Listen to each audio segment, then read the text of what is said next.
Good morning everyone and welcome to the class. We are doing the chapter alternate new centers of power. Previously it was alternative centers of power, and now after the revised syllabus, now it is new centers of power. And under this new centers of power we have discussed about European Union, है ना?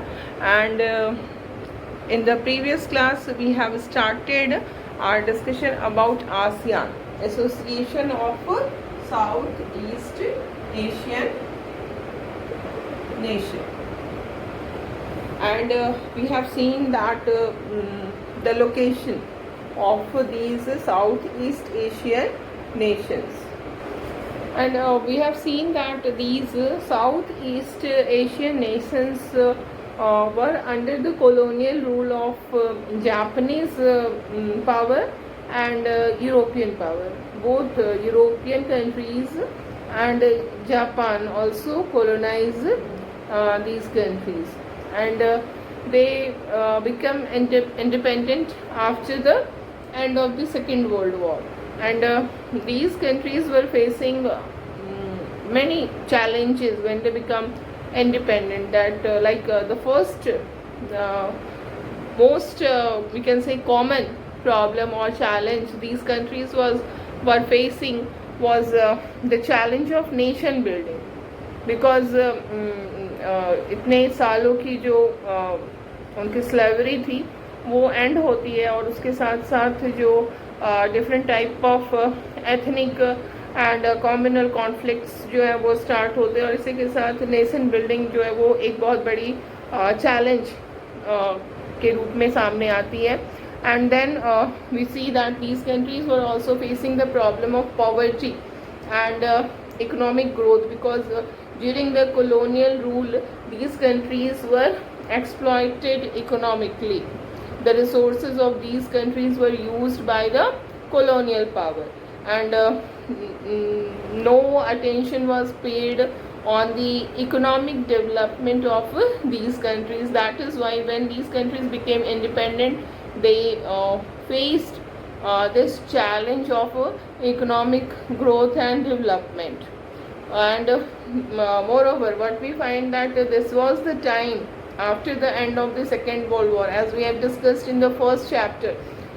It was the time when two new superpowers emerged in the world politics, that is US and USSR, and between them Cold War also started. And with this Cold War we find that the whole world started to be divided into two groups: the Western Alliance, which was headed by the US, and the Eastern Alliance, which was headed by the USSR. So in front of these countries it was also a kind of pressure with whom to align with which alliance, कौन से alliance के साथ align हुआ जाए, किस alliance के साथ मिला जाए, वेस्टर्न अलायंस के साथ या ईस्टर्न अलायंस के साथ. तो एक तो इंटरनल प्रॉब्लम्स थी, नेशन बिल्डिंग की प्रॉब्लम, इकोनॉमिक डेवलपमेंट और ग्रोथ का चैलेंज था सामने, और दूसरी तरफ जो वर्ल्ड पॉलिटिक्स का जो सिनारियो था वो भी अच्छा नहीं था. That was not ensuring world peace and security, because the world was divided into two groups. तो इनके सामने ये सवाल था कि वो किस ग्रुप को ज्वाइन करें. ठीक है, और ये सब कुछ जो था वो किसी भी कंट्री का जो सिचुएशंस हम देख रहे हैं वो किसी भी कंट्री के लिए आगे बढ़ने का रास्ता ये पेव नहीं करते हैं जो कंडीशंस थी. तो ऐसे में जो साउथ ईस्ट एशियन कंट्रीज थे उन्होंने बहुत कुछ झेल चुका था कॉलोनियल पावर के अंदर, कॉलोनियल रूल के अंदर, and now they were not ready to experience any kind of this what we can say, they were not ready to experience any kind of outside powers dominance. And in this was also the time when the third alliance, we can say the third the challenge to bipolarity was also started, and that came in the form of non-aligned movement. As we have discussed in the first chapter that this non-aligned movement was started by the leaders of the third world countries. The third world countries are those countries which got independence after the end of the Second World War. So the leaders of third world countries like Pandit Nehru of India, then Dr. Sukarno of Indonesia, Marcel Tito of Yugoslavia, and then Kwame Nkrumah of Ghana, and that Abdul Gamal Nasir of Egypt.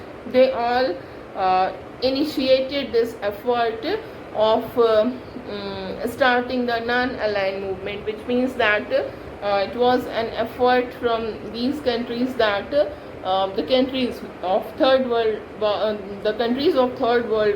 need not to be aligned with any of the alliances. They do not need to be aligned with Eastern Alliance or Western Alliance. Instead, they will be non-aligned. And in this way, Bandung conference was held, as we have discussed, we have seen, and non-aligned movement was started. But here you must understand that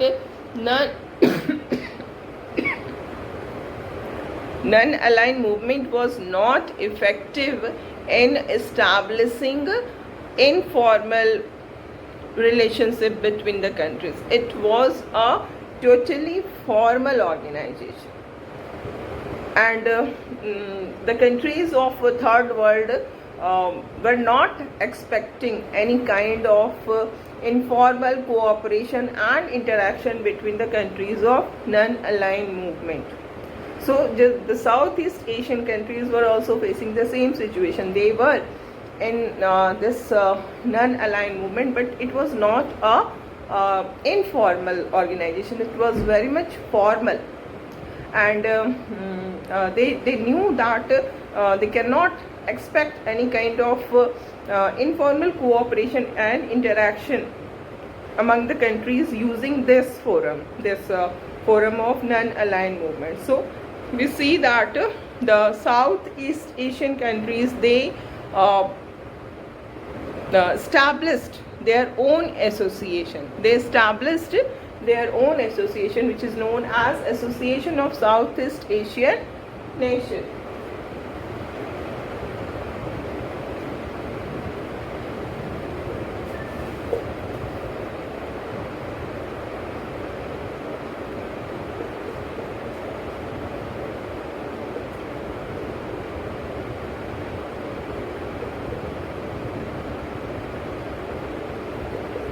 Okay, so this ASEAN was established in the year 1967, and at that time 5 countries were its members: Indonesia, Malaysia, Philippines, Singapore and Thailand. Indonesia,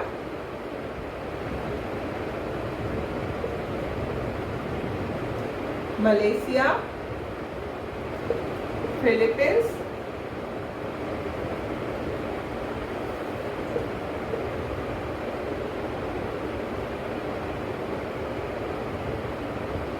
Thailand and Singapore. Okay.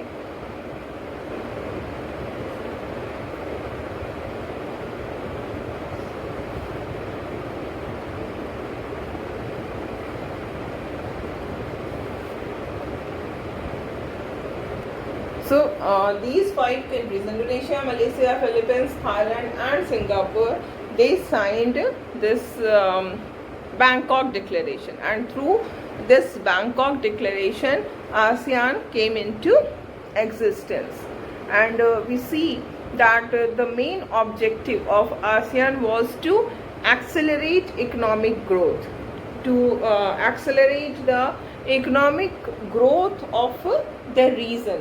जो भी member countries हैं उन सब के economic growth को accelerate करना, economic growth को आगे बढ़ाना, एंड इस इकोनॉमिक ग्रोथ के साथ साथ सोशल प्रोग्रेस और cultural development was also one of the objectives of ASEAN, कि सोशल प्रोग्रेस लाना, जो सोसाइटी की प्रॉब्लम्स हैं उनको सॉल्व करना, और साथ ही साथ कल्चरल डेवलपमेंट को भी लाना, जो अपना कल्चर है इस रीजन का, जो कल्चर है उस कल्चर को डेवलप करना, आगे बढ़ाना, प्रमोट करना.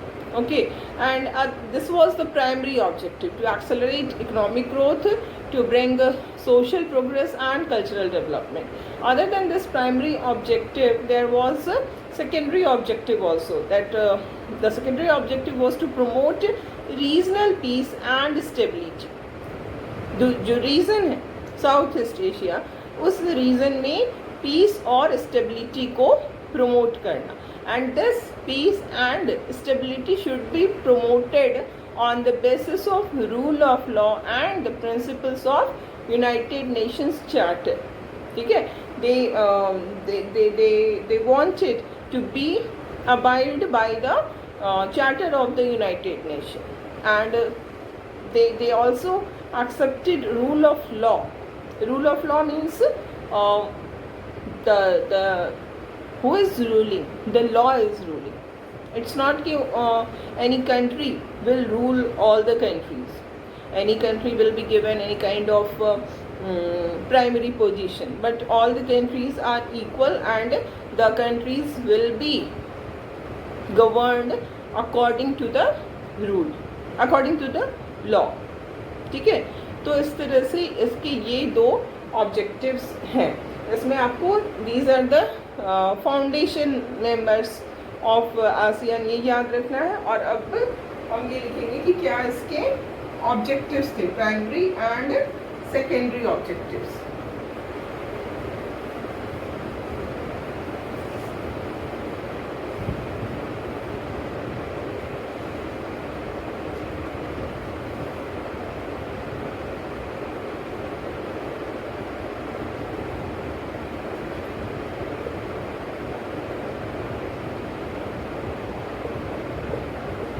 Primary objective was to accelerate economic growth,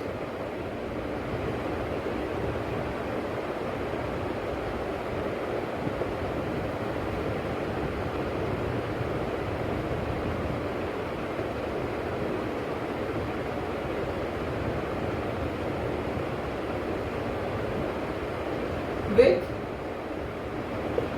social progress and cultural development.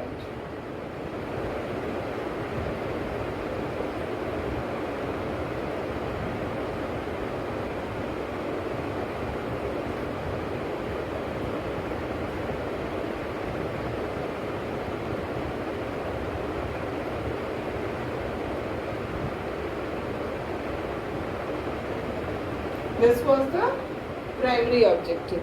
And what was the secondary objective? The secondary objective was to promote regional peace and security.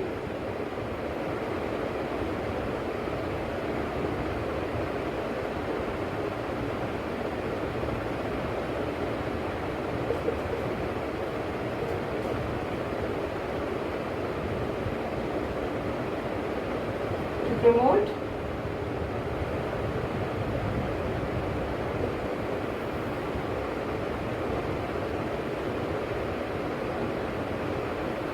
regional peace and stability based on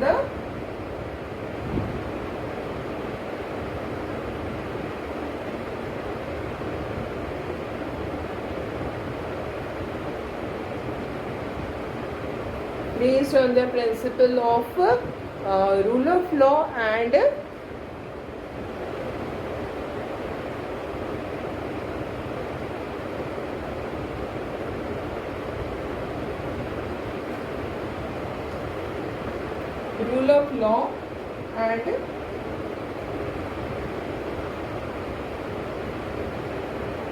Charter of the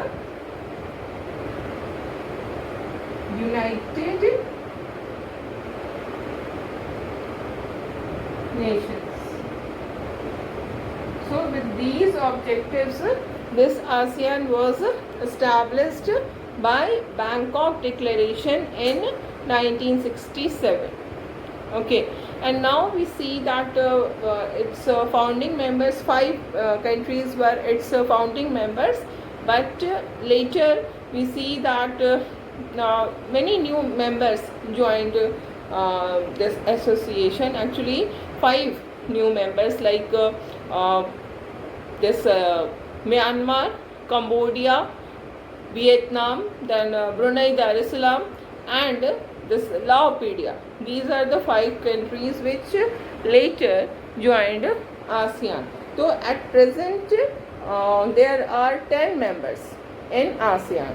Okay, 5 founding members और जो 5 हमने बाद में नाम लिया वो 5 इसके अभी प्रेजेंटली मेंबर हैं.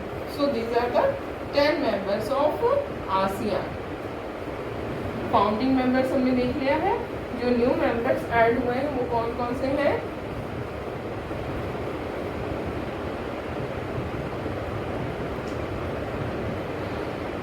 म्यांमार, लाओपीडिया, Cambodia,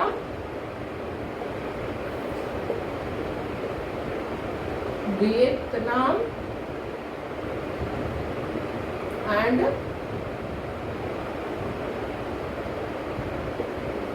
this Brunei Darussalam.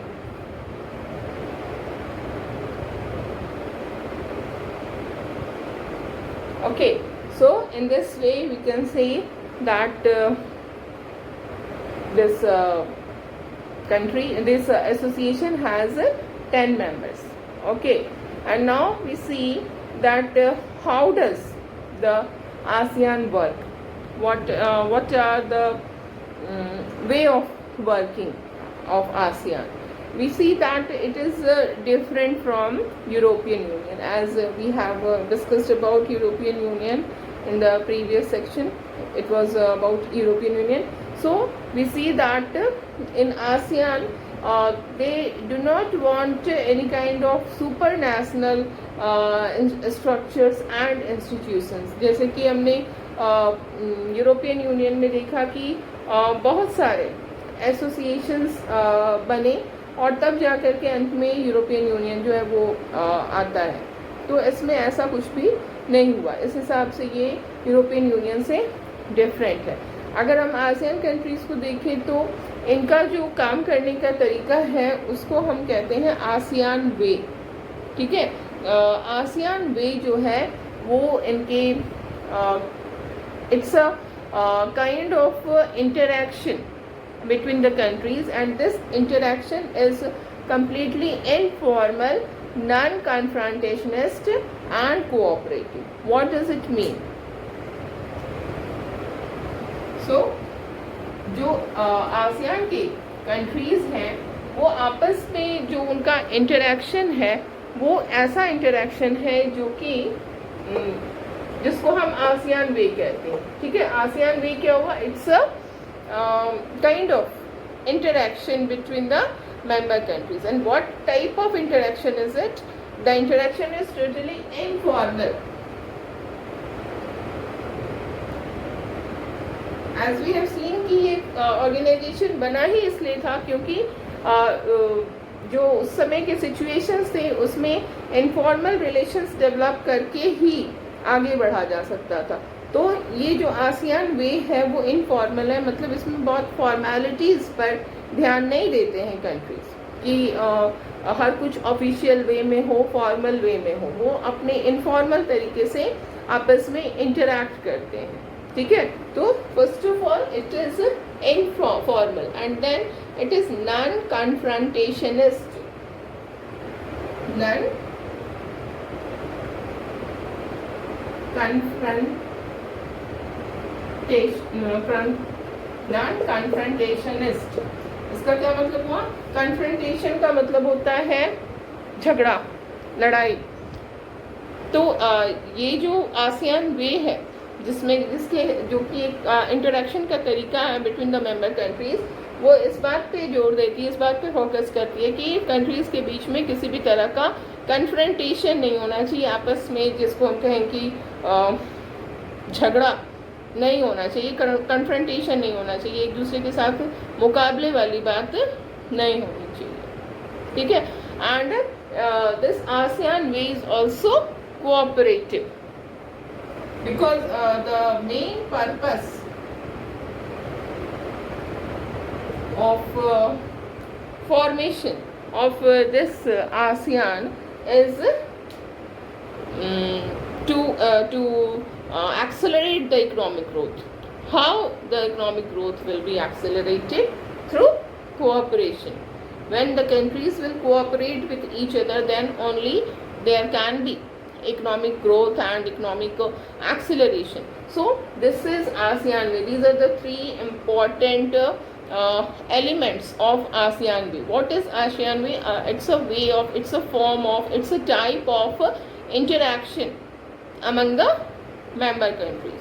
And following are ये बहुत इंपॉर्टेंट है, इसका क्वेश्चंस आते हैं, 2 नंबर का क्वेश्चन आ जाता है. What you mean by ASEAN way? तो ASEAN way it's a type of interaction between the member countries and it has the following elements. It focuses on informal interaction between the among the member countries. Then it is non-confrontationist and it is based on the cooperation of the member countries. So you can elaborate these elements of ASEAN way. Okay, and now we see that ASEAN in the previous, जैसे कि जो हमने अभी objective देखा, जब ASEAN का foundation होता है तो आसियान का जो मेन ऑब्जेक्टिव था वो था इकोनॉमिक और सोशल स्फेयर का ही मेन ऑब्जेक्टिव था. बट धीरे धीरे आसियान ने अपने ऑब्जेक्टिव को वाइडन किया. ठीक है, it has widened its objective and what we find that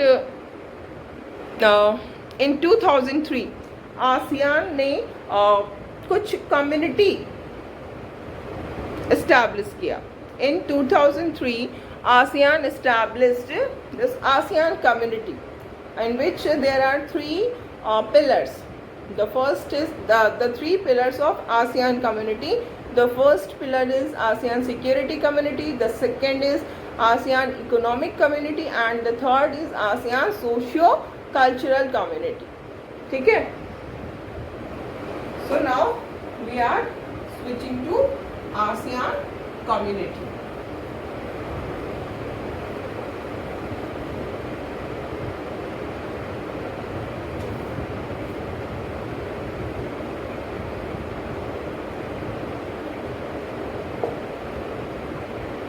This ASEAN community was established in 2003 and this ASEAN community has 3 pillars. The first is ASEAN security community. This is also very very important. ठीक है, ASEAN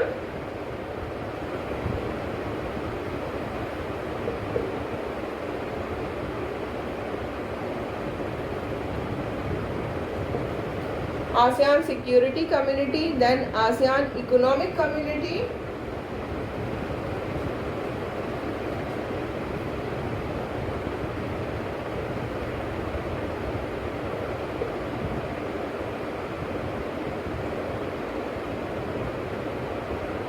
and ASEAN socio-cultural community.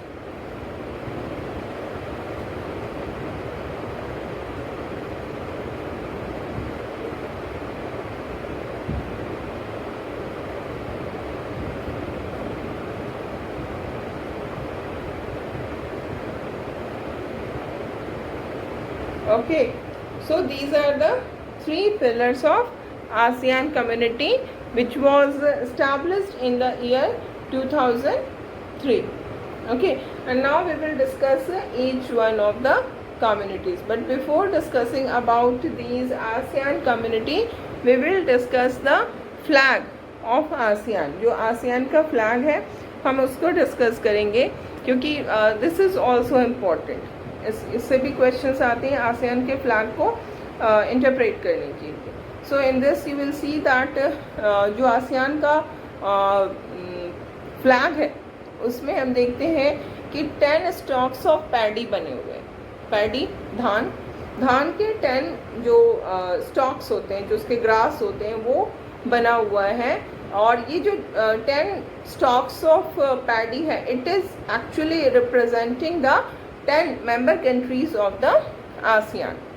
ठीक है, south East Asia country के Asian organisation जो है association of south east Asian nation जो है उसमें 10 मेंबर्स है, तो इन 10 मेंबर्स को ही रिप्रेजेंट कर रहा है ये 10 स्टॉक्स ऑफ पैडी, ठीक है।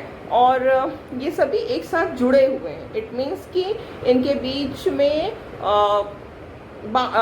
दे ऑल आर टुगेदर, है ना। ये 10 कंट्री जो हैं इनके बीच में यूनिटी है, इनके बीच में फ्रेंडशिप है, इनके बीच में सॉलिडारिटी है, ये एक दूसरे के लिए इसके साथ जुड़े हुए हैं और मिल कर के काम करते हैं, ठीक है। और इसके चारों तरफ यू विल सी कि ये जो 10 स्टॉक्स ऑफ दिस पैडी जो बना हुआ है, इस तरह से ये बना हुआ है, ठीक है, या इस तरह से यहाँ पे जुड़ा हुआ है बीच में, इतना नहीं है, थोड़ा सा ये ऐसे करके, ठीक है। तो ये जो है इसको चारों तरफ से क्या किया गया है, एक सर्कल बना दिया गया है, ये तो ऐसे हुआ और इसके चारों तरफ एक सर्कल है, ये इसका फ्लैग है, ठीक है। तो ये जो सर्कल है चारों तरफ, ये सर्कल क्या डिनोट करता है, this circle symbolises the unity of ASEAN. जो साउथ ईस्ट एशिया के कंट्रीज हैं they are united, this circle is denoting this. तो आपको पूरे का पूरा एलेबोरेट करना होगा और ये फ्लैग भी आप ड्रॉ कर सकते हैं, you don't need to use the colors, but with the use of pen only you can draw this flag. और अगर इसको और ड्रॉ करने के बाद फिर उसको आपको एलाबोरेट करना होगा कि ये 10 स्टॉक्स ऑफ पैडी है and this circle what does it denote, ठीक है। तो ये हमने देख लिया। अब हम लोग आसियान सिक्योरिटी कम्युनिटी के बारे में जानेंगे कि ये आसियान सिक्योरिटी कम्युनिटी है क्या। It was based on the conviction that जो भी व्हाटएवर आउटस्टैंडिंग टेरिटोरियल डिस्प्यूट हैं कंट्रीज के बीच में, मेंबर कंट्रीज के बीच में जो भी टेरिटोरियल डिस्प्यूट है, those dispute should be solved in a peaceful manner. These disputes should not escalate into armed confrontation. ऐसा नहीं होना चाहिए कि जो भी टेरिटोरियल डिस्प्यूट्स हैं कंट्रीज के बीच में उसको लेकर के किसी तरह का आर्म्ड कन्फ्रंटेशन हो जाए, ठीक है। क्योंकि जब भी जो भी नेबरिंग कंट्रीज होती हैं उसमें टेरिटोरियल डिस्प्यूट होना इज़ क्वाइट नेचुरल। जो भी आपका नेबर है उसके साथ टेरिटोरियल डिस्प्यूट्स आएंगे, है ना। But what is important that this territorial dispute should be solved in a peaceful manner, है ना। तो ये जो सिक्योरिटी कम्युनिटी है इसका यही काम है कि जो भी आउटस्टैंडिंग मतलब और दिनों से जो टेरिटोरियल डिस्प्यूट्स हैं कंट्री मेंबर कंट्रीज के बीच में उसको पीसफुली सॉल्व करना, और उसके कारण किसी भी तरह का आर्म्ड कन्फ्रंटेशन नहीं होना चाहिए कंट्रीज के बीच में, है ना। और इसमें हम देखते हैं कि जब 2003 में ये आसियान सिक्योरिटी कम्युनिटी बनती है तो उसके पहले ही जो आसियान के मेंबर कंट्रीज़ हैं उनके बीच में बहुत सारे एग्रीमेंट्स हो गए और हो चुके थे। और ये जो एग्रीमेंट्स थे उसमें जो मेंबर कंट्रीज़ थे उन्होंने प्रॉमिस किया था, इन एग्रीमेंट्स के थ्रू मेंबर कंट्रीज़ ने प्रॉमिस किया था कि वो पीस को अपहोल्ड करेंगे, they will support peace in the region, they will support neutrality. Neutrality means they will not interfere in the internal affairs of other countries, and they will support cooperation, they will support non-interference, they will support this respect of national differences and sovereign right. Every country is sovereign, so we respect the sovereignty of other country, we accept and we respect that there may be national differences. अगर हम एक association में हैं तो उसका ये मतलब नहीं है कि हमारे बीच में कोई डिफरेंसेस नहीं होंगे, we respect those differences, है ना। डिफरेंसेस होंगे, हम उस डिफरेंसेस को रिस्पेक्ट करते हैं, लेकिन साथ ही साथ हम एक दूसरी कंट्री के सॉवरेनिटी को भी रिस्पेक्ट करते हैं, हम नॉन इंटरफेरेंस में बिलीव करते हैं। तो इस तरह के इनके बीच में बहुत सारे एग्रीमेंट्स पहले ही हो चुके थे, ठीक है। और फिर हम देखते हैं कि उसी प्रोसेस में 1994 में ARF का फॉर्मेशन होता है, which was ASEAN regional forum. It was established in 1994 and इसका जो काम था, मेन काम था कि कैसे जो मेंबर कंट्रीज हैं उनकी सिक्योरिटी और फॉरेन पॉलिसी को कोऑर्डिनेट करना, ठीक है। और इसी सब का जो कल्मिनेशन हुआ that was establishment of this ASEAN security community in the year 2003. So we will continue with this discussion in the next class.